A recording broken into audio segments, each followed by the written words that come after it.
through that Apple Music list, that damn list. Beyonce or Dua Lipa? Dua Lipa.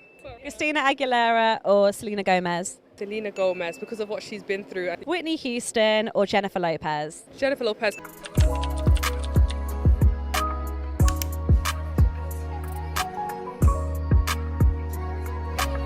Hey guys, it's your girl Cameron and I'm back at it again with another video. And today we are going to be talking about what happened when music critics and gatekeepers go rogue. If you haven't noticed, which I'm sure you did, Apple Music was bored and released a top 100 albums list. And when I tell you that created a shitstorm on the internet, everyone was talking about this damn list. And it had me thinking, platforms like Apple Music, which so many music listeners rely on to consume music, to hear about and dissect new music, to publications like Pitchfork, who are gaining a lot more credibility and being made in conversations about albums, the rating, the validity of an album. And then we're starting to see music critics on different levels like AJ and Anthony Fantano, where now young consumers are looking at these creators for validation for their favorite projects. Do we like it? Do we not like it? And so all of this, specifically the Apple Top 100 Albums list, had me thinking, when do critics and music gatekeepers / platforms betray the intelligence of their own onlookers, casual listeners and critical listeners alike? And when are these lists and critiques valid versus when are they rage baiting for attention? I think it's becoming a bit less about being accurate on the money and respectful of people's art and intentions versus purposely not handling their critique with care. Like, comment down below. Let's chat. What do you guys think of music critics and their value? And also, comment down below. What did you guys think of that Apple 100 albums list? Because we'll talk about it a bit, but I'm very curious to see what you guys have to say about your rankings. Hit that subscribe button if you'd like to see more commentary content like this, and turn on your post notifications. And without further ado, let's just get straight into the commentary. So I want to set the stage for this conversation, and what better way than to discuss the Apple Music Top 100 Albums controversy.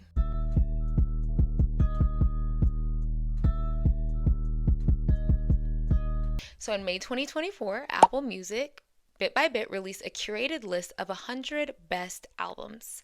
They woke up and chose musical violence. And you may ask, what general insight did they offer or provide to how they got to these conclusions? On their Apple website, that is the most easily accessible information without doing further digging, they said, quote, "Assembled with the help of artists and experts, it's a modern love letter to the records that have shaped the world we live and listen in today." So they proceeded to set up this vague template on how they got to where they did, bit by bit, and as they released each set in batches, roughly 10 at a time, a couple of these very controversial takes that outraged users the most included Astroworld being included on that list by Travis Scott, Billie Eilish's album being number 30, Un Verano Sin Ti being number 76, or even being on the list. Confessions by Usher being 95, which was very low for a lot of people. SOS by SZA being on the list, number 72. People felt like that should have not been on the list in any realm, with artists chiming in themselves. SZA was even commenting as if this ranking was too low prior to the whole list being out. People were upset about 1989 being on the list, having the 18th spot. People upset with Blonde being number 5, claiming that's way too high. Thriller being number 2, which enraged a lot of users, and Miseducation of Lauryn Hill being number 1. And there were valid conversations being had as these lists unveiled itself, and the sheer disrespect of some artists came into fruition. In my opinion, with this list, there were a lot of major cultural works that were missed. No Mariah Carey albums, no Teenage Dream by Katy Perry, with a disregard or deep attention to R&B albums at large specifically. And I'm an R&B lover, so I paid a close attention to this, with users wondering where Keisha Cole album was, a Luther Vandross album, a Brandy album, a Bryson Tiller album, even a Summer Walker album being on this top 100 list. Mind you, 100 is not a lot out of all of the albums that exist. But when you start comparing and contrasting how one project was over another, there creates this chaos. So in order to get a bit deeper into this conversation, I think we need to discuss what music critics do and what their qualifications should be in a sense of taking things seriously or placing merit or value. According to Career Explorer, a music critic is a journalist or writer who evaluates and analyzes musical performances, recordings, and compositions. Also often have a specialty or expertise in certain music categories, whether that be R&B, rock, hip hop, rap, jazz, classical, electronic, with overall strengths in interpreting music, the melody, lyrics, song structure, harmony, rhythm, vocal technique, and incorporation of instrumentation. Some of these critics even have degrees in journalism, English, music composition. Or you have critics who have really gotten into this world based off of networking, their love of music, and being good with a pen. And I think the music critic is vital, especially in today's day and age, where we need to be spoon-fed information. People don't listen to albums or full bodies of work anymore. It's very singles focused, singles based. People rely on music critics because they can directly affect how people perceive a song, perceive a project. And reviews can also catch the attention of the artist in form of constructive criticism. And it hopefully encourages the listener to engage with music on a more critical level because a lot of these artists put a lot of time, energy, and effort into pieces of work. So instead of like relying on Stan Wars, people just propping up their fave, you do want to have someone who's, quote, unbiased, reviewing the music, someone who's educated and has listened to a variety of projects and works. Because I've talked about this in my Your Music Taste is Lying to You, where I talked about the objectivity and subjectivity of music. The music critic often adds a more objective tone to music listening, which I appreciate. We all know that art is fun, but art can also be assigned merit. And that's essentially what, let's say, like a Pitchfork is doing by adding a legit rating, right? Or we talk about the Grammys. One of the main things I think that is missing with the era of social media mixed with music critics and blogs versus critically acclaimed websites and reviewers is that there is a lack and a missing care for context. We know that the internet does not appreciate nuance. The average person struggles with comprehension.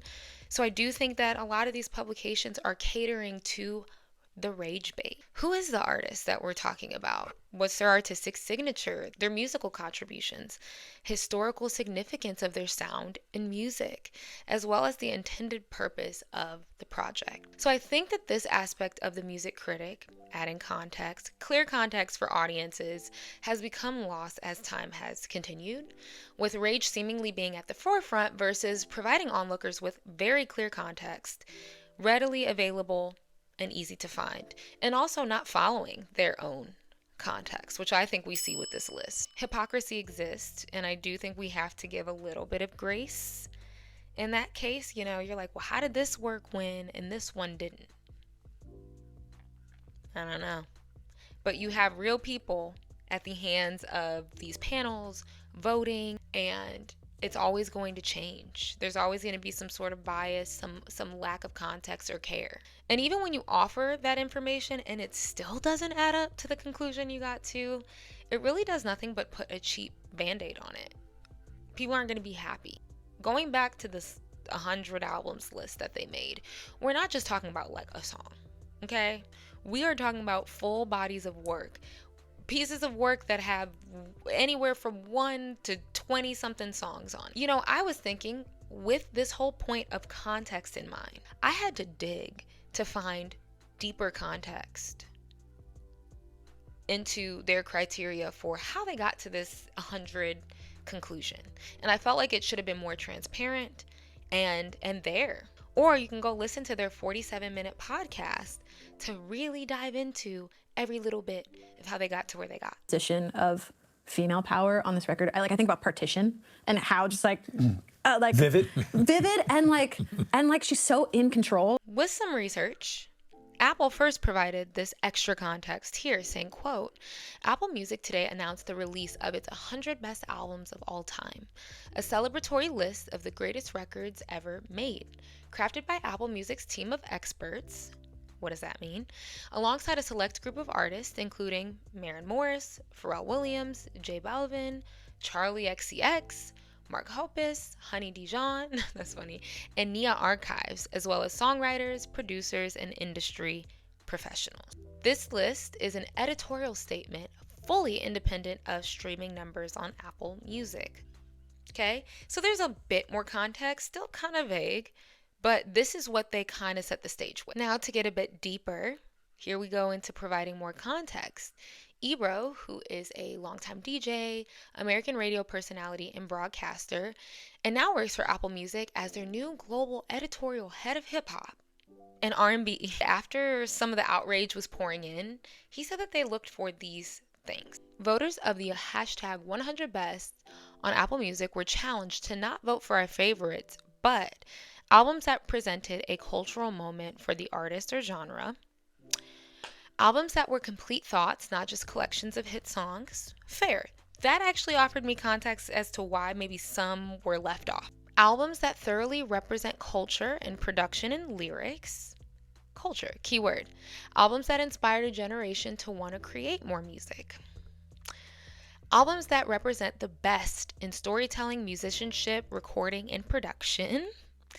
And albums that are timeless and reached far beyond the genre categorization. Okay, so we had to find this out in a damn tweet. I know you guys thought of some albums as I read this and you're like, how the hell did it not equate to this? And when you look at this in more depth, I couldn't help but think, me being a Mariah Carey stan, how would Butterfly or Emancipation of Mimi not be included on this list? I mean, the moral of the story is that these lists always fall short, because even after seeing the context of this list, the albums that I've referenced today, that I just listed, aren't undercover albums. They're not unknown albums, but rather critically acclaimed, very culturally impactful. An album like Emancipation of Mimi, it shifted the trajectory of her career. It inspired a sound of 2000s R&B. She worked with some of the best producers, writers. She has it all. Vocals on 10. So when I read that and I think of such an obvious album, I can't take anything serious. Like, it almost just completely negates the entire list for me. Whoever made this shit need to be in prison. And let's say, we got a couple artists who are just always disrespected no matter what. Celine Dion, who was not only left off of this 100 best albums list, but also left off the list of 200 singers of all time by Rolling Stone. I mean, how does a list go through a multitude of critics and experts and you miss an artist like Celine, especially for the best vocalist of all time list? And artists weren't happy either. Artists like Alicia Keys posted a video of her trophy cases filled with awards, almost as a response to not even having any of her albums included on that list. I ain't mean to like flex or nothing, but kinda crazy. So you see a decorated artist like Alicia using another merit-based, vote-based award to validate themselves. So it becomes a never-ending cycle. Right? Because do all these awards truly matter? No. But again, are we crazy to think that lists like these and awards don't serve as a keep going to artists, a validation, or a marker for their artists and the achievements? Absolutely.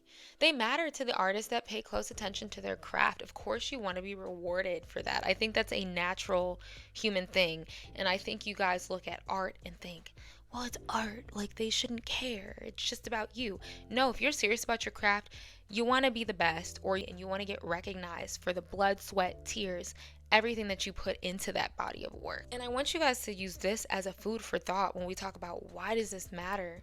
Because articles like this exist beyond the artist, right? Yes, the music sits there for itself, but a lot of people aren't going back and listening to albums from 100 years ago. You're reading about them. You're reading newspaper articles and clippings and watching little documentaries on them versus directly going to the source. So some of these artists think, like, what will people think of my music or know of my music in 100 years? And these lists are pretty digestible for people of today, and I think the future to access and assess the general landscape of what music was like, what was great, what was artistically relevant. When this is like something on wax, on paper, that's digestible, and you reference this to get a lot of your cultural information. So as an artist, if you're not included in these conversations and your work is genuinely good, it's frustrating. And I think with these like top 100 lists, I think the idea of it is kind of rage baity, because what I think would make things a little more ethical and realistic when further comparing like genres of music, songs and albums. Again, maybe let's compare things that are more similar sonically, right? Because some music critics either have expertise in a specific music realm, or they may be too biased to a style in order to appreciate another one. Let's say it felt like a lot of R&B albums were disregarded in this list. Even R&B legends and strongholds like Jermaine Dupri were very unhappy with the disregard to influential R&B projects. Jermaine Dupri tweeted, "Looking at this Apple Music Top 100 Albums list is sad. The disrespect to R&B is crazy." None of those people are represented on this list. Diana Ross is not on this list. TLC is not on this list. My great friend Mariah Carey, she's not on the list. Paint the same narrative that Little Richard was saying before he passed away, that people were disrespecting R&B music. I think he would have been somebody great to have in the room.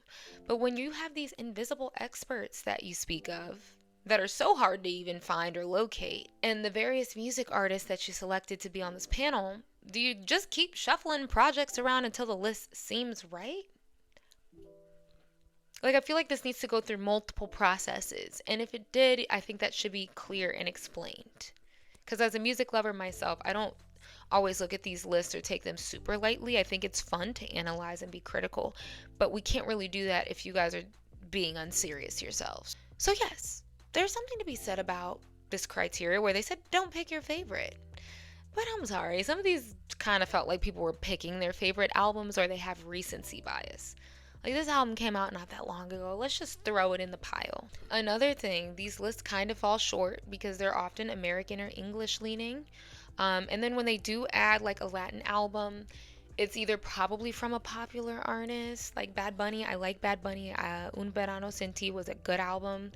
But I feel like there's either other albums of his and or other Latin artists who have had more sound projects in the 20th century that could have been included on this list. We can't take you seriously if you're like, oh, our criteria is cultural works, cultural resets, inspired a whole slew of people to come after them, and you don't include very obvious albums that belong there. That's when these lists miss the mark. There's a lack of care for the context behind work, styles, the nuances, and also just propping up popular faces to check a box or fit a quota. Like, they knew that they couldn't do that list without mentioning certain people. This is a note for my stans who are upset about this from a non-critical level, like you're upset for different reasons. We also have to remember that we have to delineate popular from top 100 quality. Like, some of my favorite artists found a spot on that list. SZA, SOS by SZA. I really enjoy that album. I really love that album. But to me, that was a shocker because, I think Control is culturally more impactful for music. I think that absolutely belonged on the top 100 album. There were people on Twitter, stans, like, upset that Thank You Next wasn't on there, or Future Nostalgia wasn't on there. Like, love Ari down, but that album did not need to be on there. I'm actually not super hung up about none of her albums being on there. I'm not super hung up about that. I would love that, but I'm not hung up about it. So then I think sometimes, stans, you have your own agendas, and then it trivializes these lists a little bit because you just want your fave on the list, and then you don't even choose the best album. Boom.